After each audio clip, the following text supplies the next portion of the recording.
Effect of the Axis Tilt Lab. The objectives are: the students should be able to evaluate how the degree of the axis tilt determines the seasons and predict the effects of the different degrees of tilt. For the do now, on a quarter piece of paper, please answer the following question. Why do we have seasons? Please press pause if you need more time.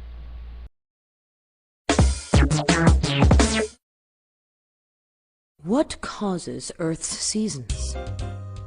Earth's seasons are caused by Earth's tilt on its axis. Instead of going straight up and down, Earth's axis tilts 23.5 degrees. Can you see why the tilt causes Earth to have seasons throughout the year? Let's find out. Here's the energy of the sun.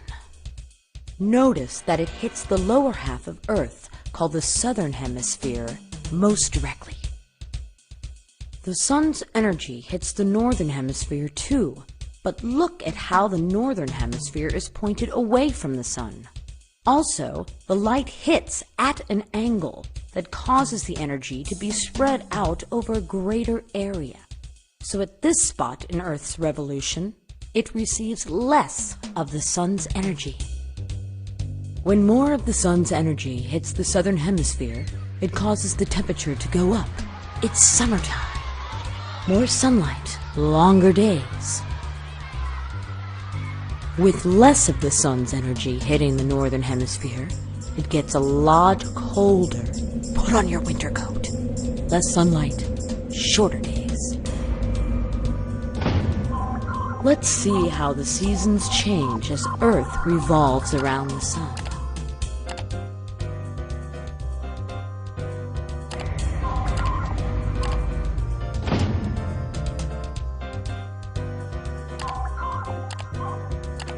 So, why do seasons change? Because the tilt of Earth's axis causes the hemispheres to receive different amounts of the sun's energy. That's some cool science.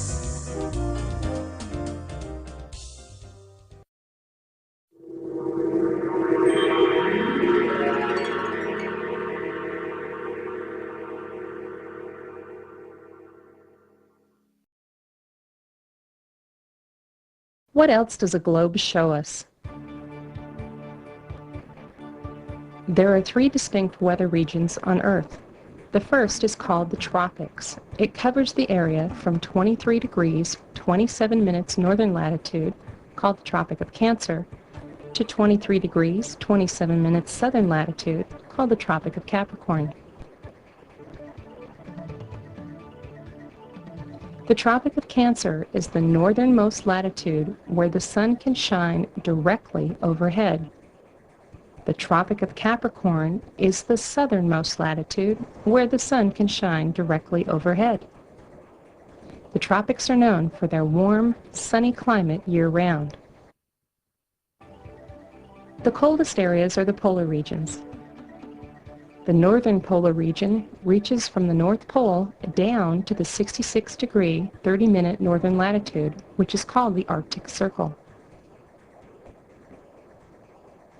The southern polar region reaches from the South Pole up to the 66-degree, 30-minute southern latitude, known as the Antarctic Circle. The areas between the polar regions and the tropics are called the temperate regions, as the temperatures are more mild or temperate. 4 distinct seasons can be observed in the temperate regions.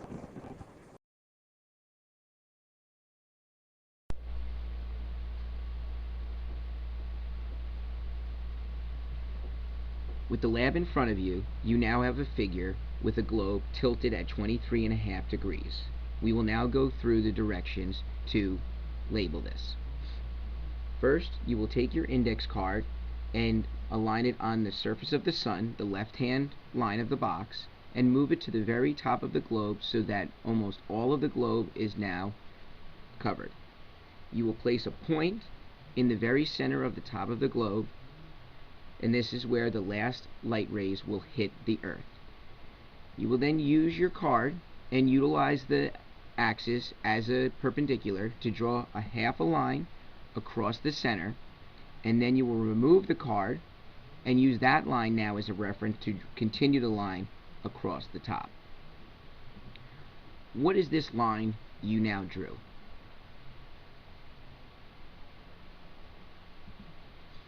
It is the Arctic Circle. For the next, we will now work with the center of the globe.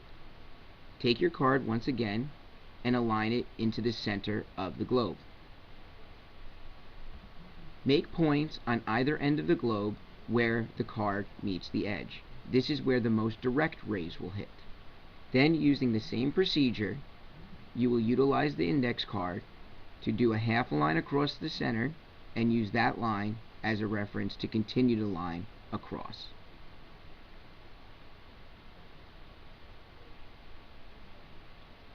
Rewind if you need to do so. What is the line that we just created? This is the Tropic of Cancer. This is where the most direct rays will hit as high up in the northern hemisphere. This happens during the summer in the northern hemisphere on June 21st or 22nd. We will now repeat the procedure for the bottom. Once again, using the index card to draw a half line. And what line did you just draw? Rewind if you would need to repeat the procedure. This is the Tropic of Capricorn.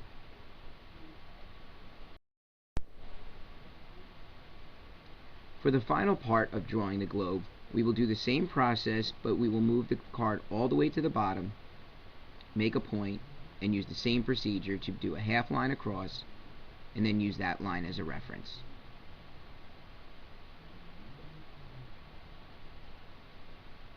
What is this line that we just drew? This is the Antarctic Circle. Now this is how the globe is in the real world, and we will now label the various zones. First, we would like you to find the tropic zone and pick a colored pencil so that you can color in the area. The tropic zone lies just above and just below the equator. I have chosen the color red, and I have colored in the tropic zone. Then find the polar zones.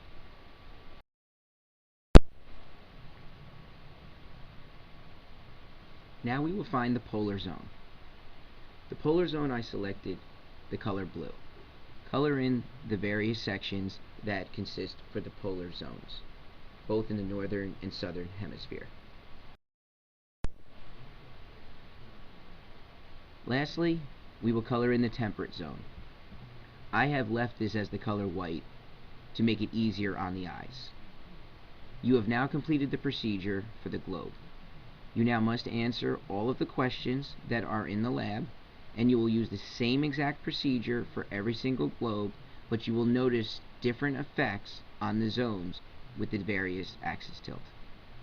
Please rewind the video if need practice for the procedure.